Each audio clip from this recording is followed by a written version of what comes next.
On November 25th, 2013 is a day that will live in infamy. 1. Nashville, Tennessee had its very first snowfall of the year. Woo! Which for me was very fitting because it was also the day that the Frozen soundtrack was released. Today I'm talking about the Frozen soundtrack. Now this is something that I have been waiting for the last year and a half. And as you all know, we've been uber obsessed with it. Now coming into something like this, you can also be kind of afraid because you've been so obsessed with it, you're like, oh my goodness, I don't want this to be bad. Please don't disappoint me. Please don't disappoint me. I hadn't seen the movie yet, like most of the rest of the world, because it didn't come out in the US until the 27th. The soundtrack was composed by the husband and wife writing team, Robert Lopez and Kristen Anderson Lopez, who are best known for Book of Mormon musical, Avenue Q, and of course, Winnie the Pooh. Watch some of the interviews with Kristen Anderson Lopez and Robert Lopez, and they're just really fun to watch. They're also really cool people, and definitely people you should follow on Twitter. Frozen is a musical.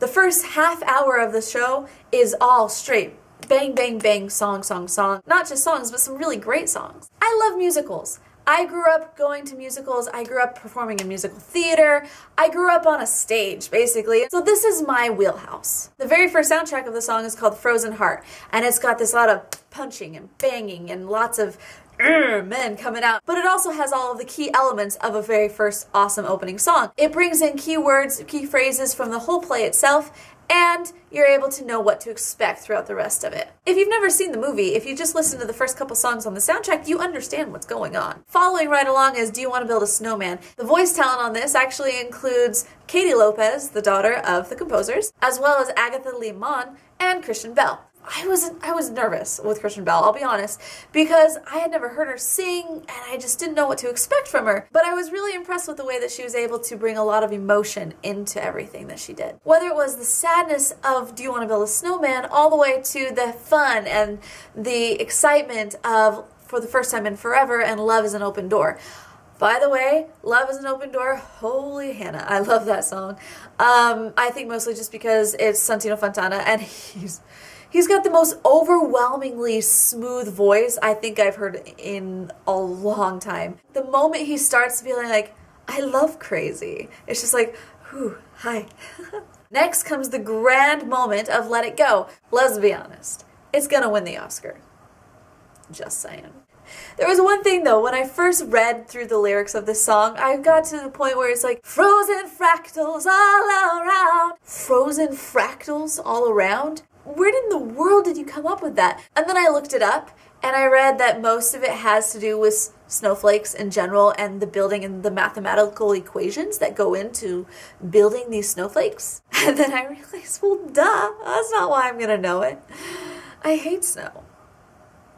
Next song was Reindeers Are Better Than People with Jonathan Groff. I like Jonathan Groff's voice. He has an excellent voice. The first time I ever saw him was on Glee, and he played a character that, you know, you're basically told not to like him. And he did a really good job with that. So with him having kind of to be the hero in this sense, it was just something that I had to get used to. It's okay. But this song has a little bit of a controversy. Listening to the soundtrack in itself, honestly, I was just like, yeah, really not, meh. And honestly, I had the same feeling with In Summer. But looking at it in the movie perspective, when I finally did see the movie and saw them in place, it made sense and I went with it and I could accept it and it didn't bother me at all. Now one song that I thought would bother me just because what I've heard other people say that surprisingly didn't and is one of my favorite songs on the album is Fixer Upper. The reason I really like this song is in musical theater there is a rule that says there are no easy fixes. If you do propose an easy fix, there must be a moment where you step back and you say, okay, this is reality. And that's exactly what happened in Fixer Upper, because it just goes in, he's just a bit of a fixer-upper. It's all gonna work out all the way to the bridge where it's like, now we're not saying you could change him, because people don't really change. And the moment I heard that, I was just like, I see what you're doing, Bobby and Kristen, and I likes it. I really did like it. I was like, my heart feels good. This is a real musical. Next, moving into the Demi Lovato version of Let It Go.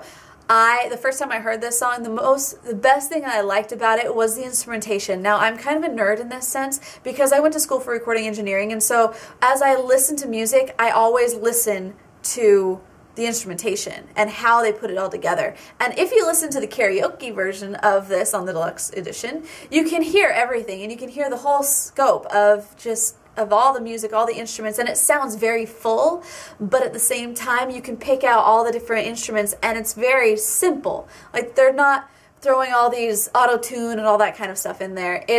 You can see the drums are here, the bass is here, we've got the guitar here, and the piano coming in, just and it's, the simplicity of it is just so warms my heart.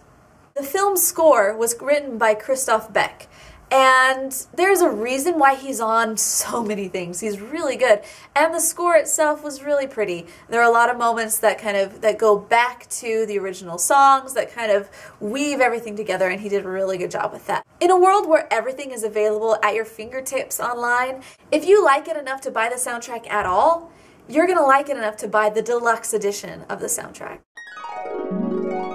Why? Because it's got outtakes, it's got demos, it's got karaoke. It's like buying the Blu-ray edition of the movie before it ever comes out on Blu-ray. It's great because you can also hear where the music and where the story could have gone had they taken a totally different route. And they have a lot of different songs on there that you're like, oh, that would have been a very different story. So that is my review on the soundtrack for Frozen. Make sure to check out our other videos. If you have any questions, comments, concerns, cries of outrage, leave them in the comments below. No spoilers yet, please, just for the sake of everybody else. My name is Chelsea Robson, and you are watching the Rotoscopers YouTube. Until next time, subscribe!